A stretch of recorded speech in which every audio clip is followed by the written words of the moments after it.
All right. Well, hi there. Welcome back. It's me, Steve Tackett, here at Tackett's House of Horsepower. Me and the pup dogs, they're back there. Today's going to be exciting. If everything goes right, we are going to make some noise. We are going to get this 283 to fire off today. Hopefully get it on the test stand. Run it in for 30 minutes or so, get the cam to seat.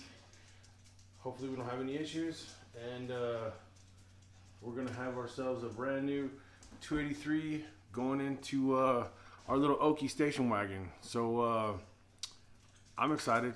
I hope you're excited. Let's get it done. Oh wow, it is beautiful outside today. It's been raining the last couple days. So here is Okie, and there's a few things I need to do. I need to steal some parts off of this thing. I need the carburetor, I need the fuel line, that metal line there. I need the fuel pump, a couple little odds and ends. I need the distributor, the spark plug wires. I'm gonna steal a few parts off this thing and put them on the other engine. So that's first thing this morning.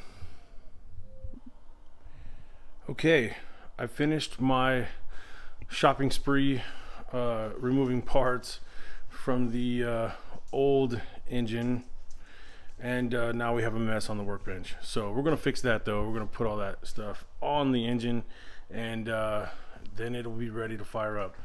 So for the next couple of steps though, it's gonna be necessary for me to rotate the engine. So I have installed my crankshaft rotationary device, also known as a pulley with a socket welded to it. We're gonna put this fuel pump on. Now, if you look inside there, you'll see a rod sticking down. He's down in there. See him? Okay, that's a push rod, just like a push rod on the valve train. That rod is going to ride on the camshaft. There's a camshaft lobe just for that rod. And that rod is going to push up and down on that lever. And that's going to actuate your mechanical style fuel pump. Okay? So I need that lever, that shiny spot on that lever, to sit in that hole up against that rod. So the easiest thing to do is to rotate the engine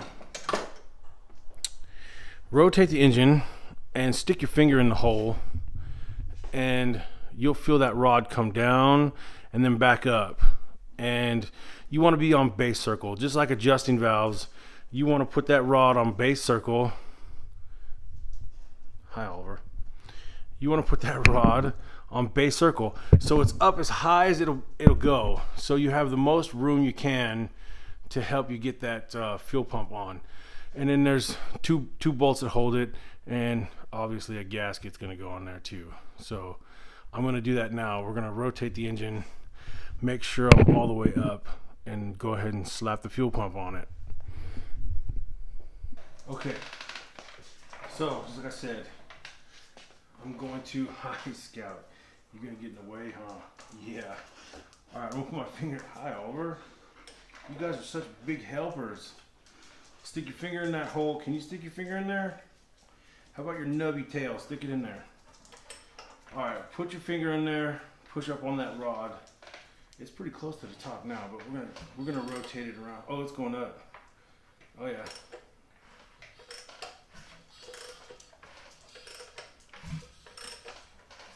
We got compression.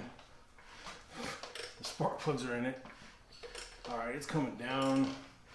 It's going down. Going down. Going back up.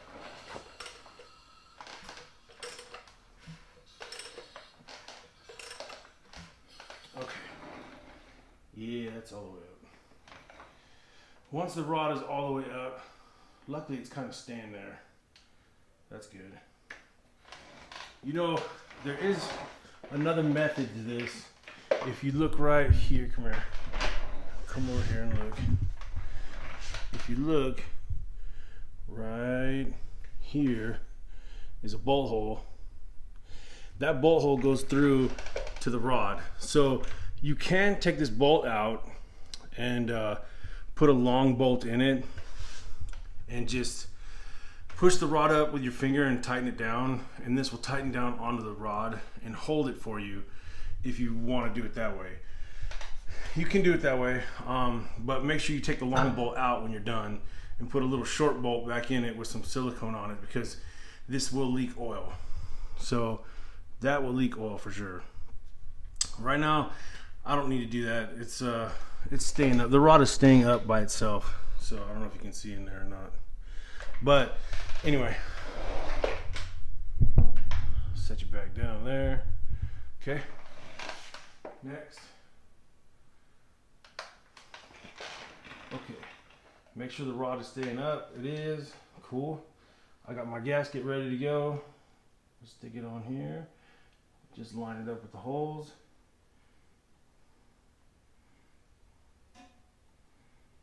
Like that.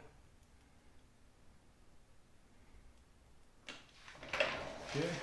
Then my bolts and my ratchet and my fuel pump would help. Now, stick that in there. Get that rod on top of there.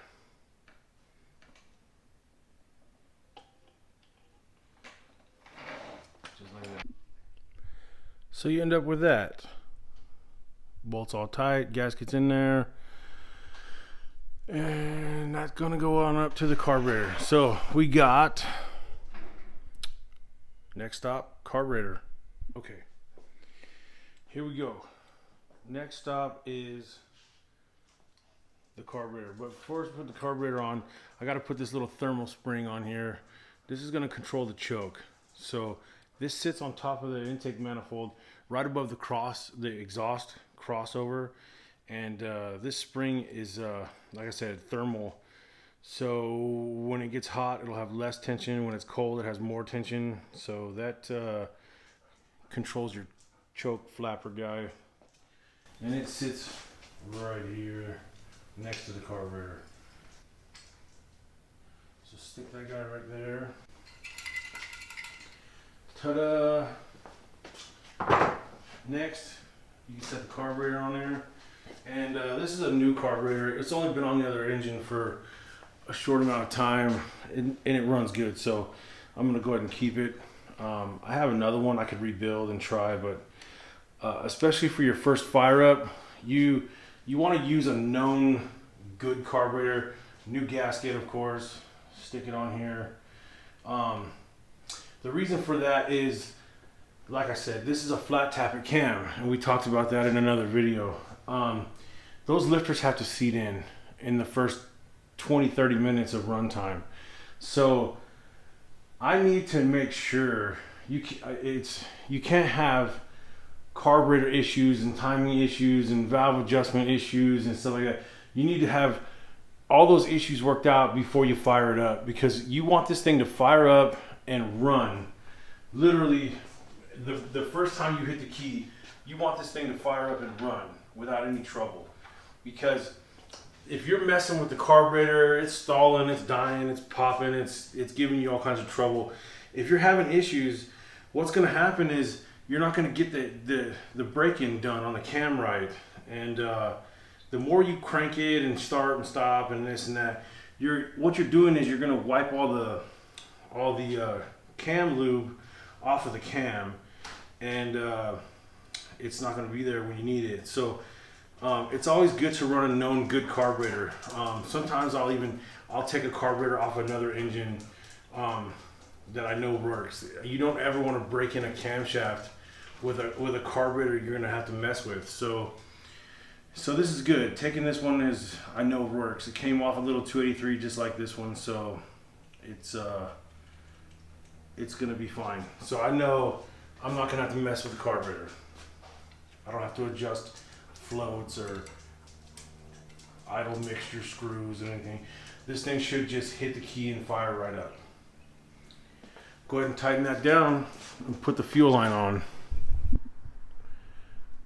There it is. Carburetor's on, tight.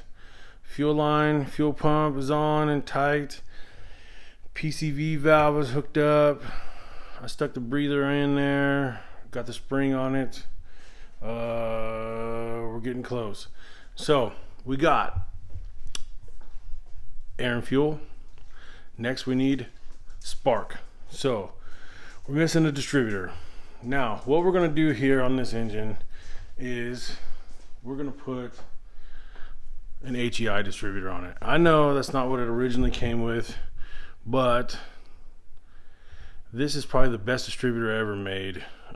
They're real reliable.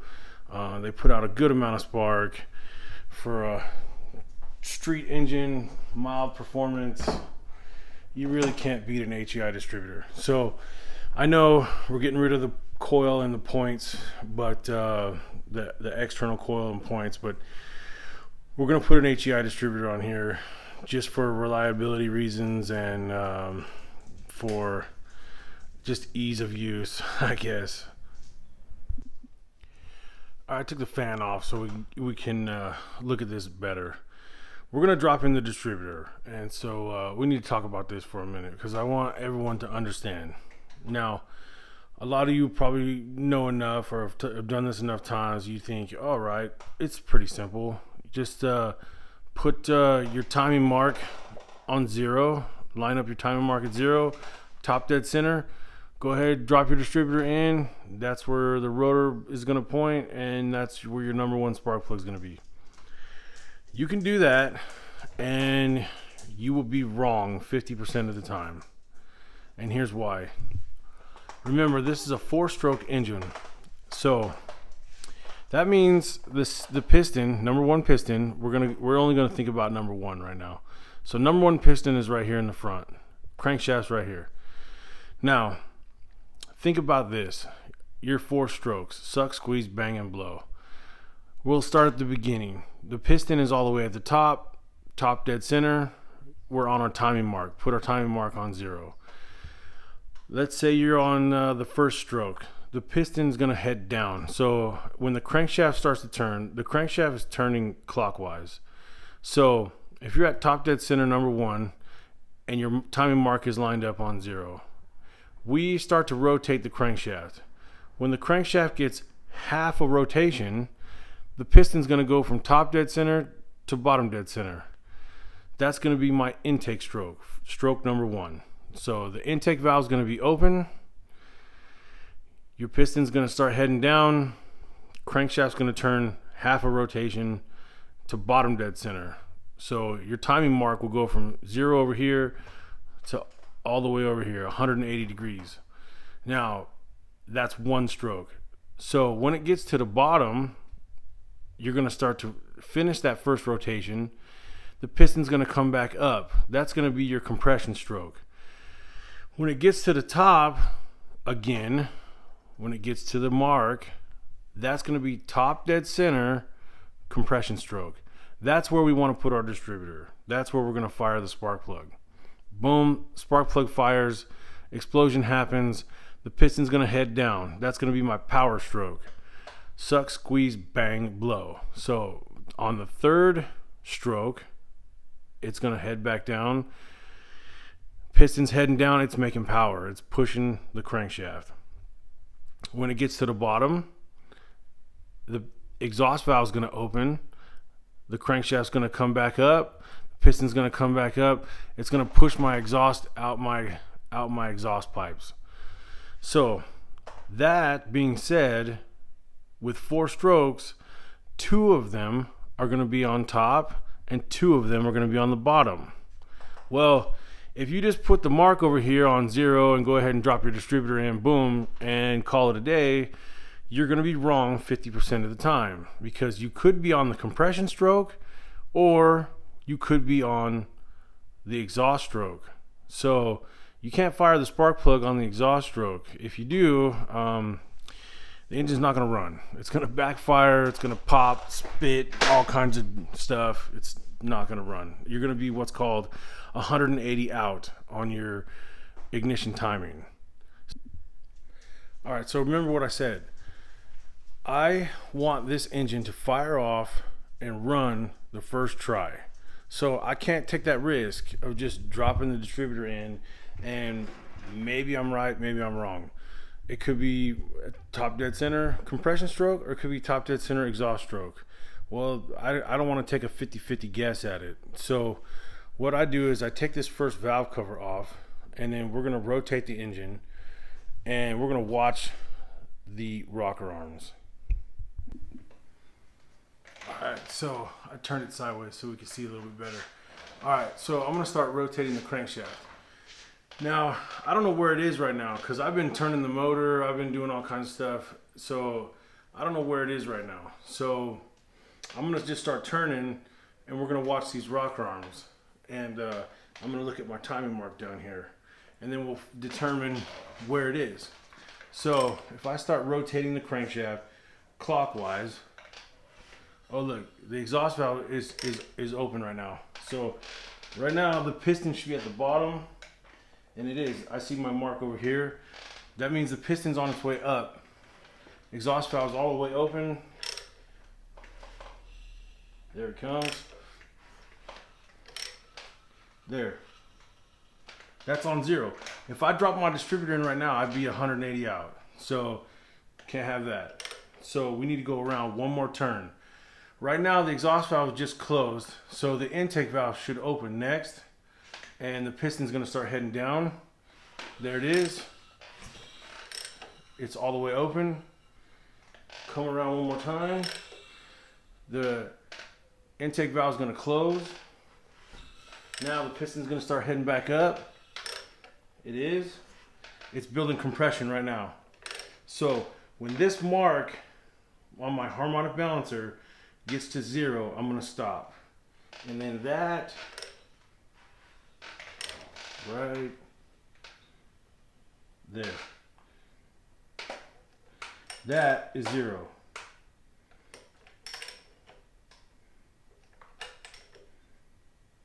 Put it right on that mark.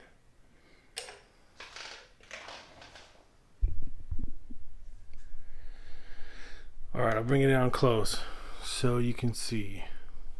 There it is. The harmonic balancer mark is on 0.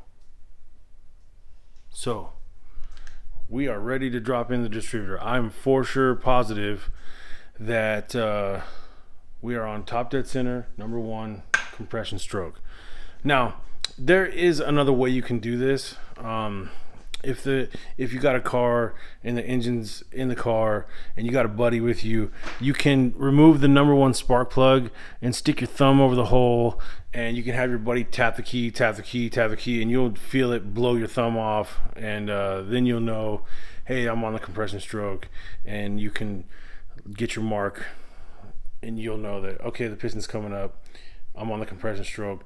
There's ways to do it, or you can just roll the dice and drop the distributor in. But I don't like being wrong, so I like to get it right first time. So I'm ready to drop the distributor in now.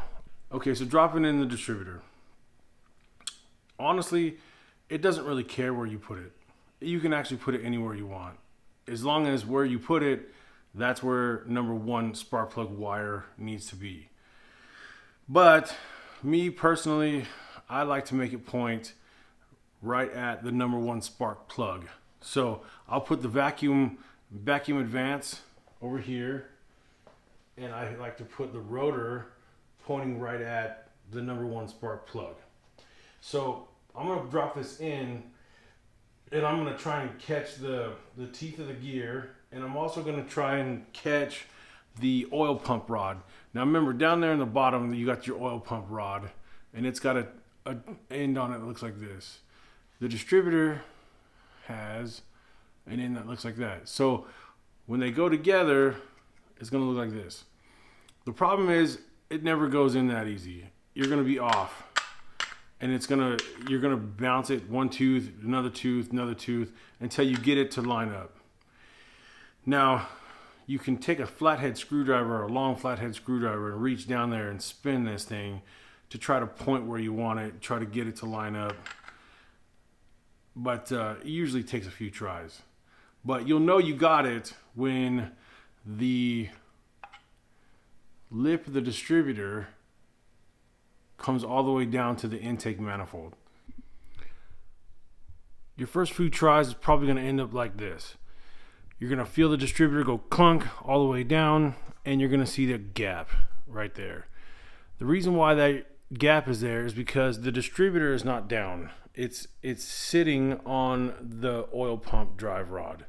So, and my rotor's not pointed where I want it to point. So I need to take the distributor back out and rotate that rod until I get it where I want it to land. And I want the rotor to point at the number one spark plug, and I don't want to see that gap right there. Just like this. This is how I set them all up. I do them all the same. I got my rotor pointed at number one spark plug. Vacuum advance over here. We're all the way down, no gap. We're all the way sitting on the gasket. See that? So I know for sure that the distributor's all the way down. I know that it's in the groove, the slot for the oil pump drive rod, and I'm ready to start putting the cap and wires on. Okay, there it is. Put the valve cover back on, put the pulleys back on, and stuck the wires and cap and everything from the old motor on here. Now, on these distributors, the rotor spins clockwise. So if this is number one, remember number one was pointed over at the number one spark plug. So number one, now to go in the firing order would be 1, 8, 4, 3, 6, 5, 7, 2. So once you get all those on there, this is about it. It's about time to put up or shut up. All right, I had to run to the store real quick. I tried to put my belt on, and my belt was too short. So something's different about my exhaust manifold. These are Nova exhaust manifolds, and that style bracket, I guess, sits up a little higher or something. I don't know. This is a new belt, so I had to go get a new belt. I also threw some plugs on here for the heater lines, plugged them off. That's it. It's time. So, without further ado, feast your eyes upon this monstrosity over here. This is my handy dandy personal engine test stand, and I built this probably 15, 16, 17 years ago, and it was supposed to be temporary, and it has turned into something permanent. It is fully adjustable. The side legs slide in and out. They also move up and down, in and out there, both sides there, in and out. And then the back piece can slide in and out. So this thing will fit a big block, a small block, a straight six. It'll fit an LS, whatever you want to put on here. As long as it has a GM bell housing. This is an old bell housing. I guess you could probably change the bell housing too and fit Fords or whatever you want to put on here. I do have all my gauges. I have a tack. I even have an MSD system. I have electric fans and electric fuel pump, so I can prime it. I like to get the fuel up to it, up to the carburetor, and get everything primed. So like I said, I want to hit the key in it. I want it to fire right away. So I can fit, I have different ignition systems, so I can hook up a MSD, I can hook up a Comp 9000, I can hook up whatever I want here, or just run 12 volts to it. Like today I'm just going to have 12 volts running to the distributor for because it's just a basic AC HEI. So I know it's quite something to look at, but Being that it's fully adjustable, it like I said, it fits anything I want. But it also, you can collapse it all down. You can slide those together and slide that all the way in, and stick it over there in the corner of the garage, and it doesn't take up much space. So it has turned into something that I'll keep, I guess. I don't know. It's I've had it for, like I said, 16 years, probably 17 years, something like that. And it's come in quite handy. There's probably been 50 engines on this thing. I don't know. I like it.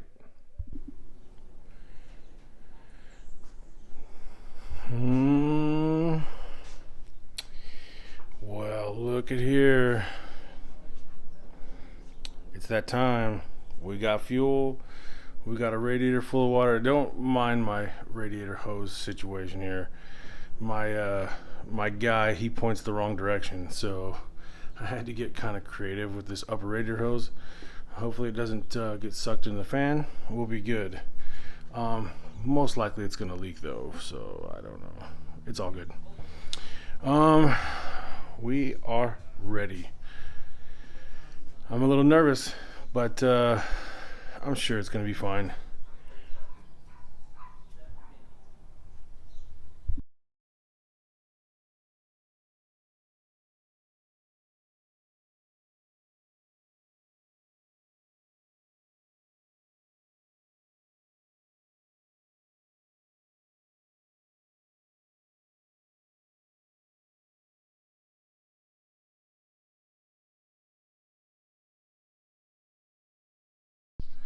All right, moment of truth. Okie 283 on the test stand. Take one.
Well, that wasn't 30 minutes, so I had to shut it off because we've got an oil leak. Oh no. And I think it's coming from that plug at the back of the block. Oh, that sucks. There's a plug under there. It's either coming there or there. I don't know. It's dry up here though. Oh no. Well, it was running good. Temperature just got to 190 after I shut it off. It was running at 180 though. I had good volts, 14 volts, alternators charging. I had 50 psi of oil pressure, but we got an oil leak, so that sucks.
Well,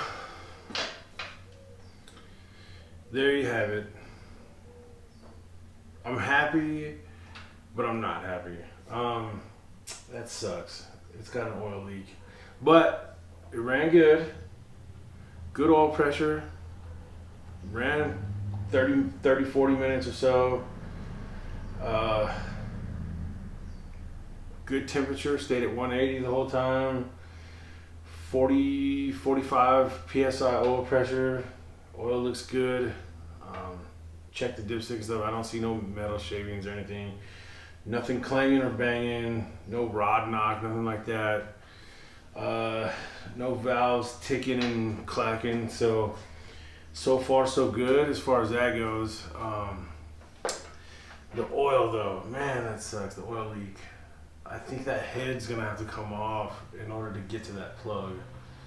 So that really sucks. But hey, this is why we have an engine test stand. You know, I'd rather find the problems now than after I put it in the car, or after I sell it to a customer, or sell it on Craigslist. Or, you know, I build a lot of engines for myself. I build a lot of engines for friends. I build a lot of engines, and I sell them on Craigslist, you know.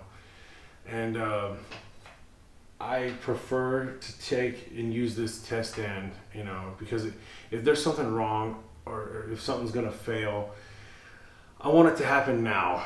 You know, this is the perfect example why you have a test stand. Just so if there is an issue, you find out about it now instead of later. So, hey, sometimes you win, sometimes you lose. You know, it doesn't always go perfect the first try, you know.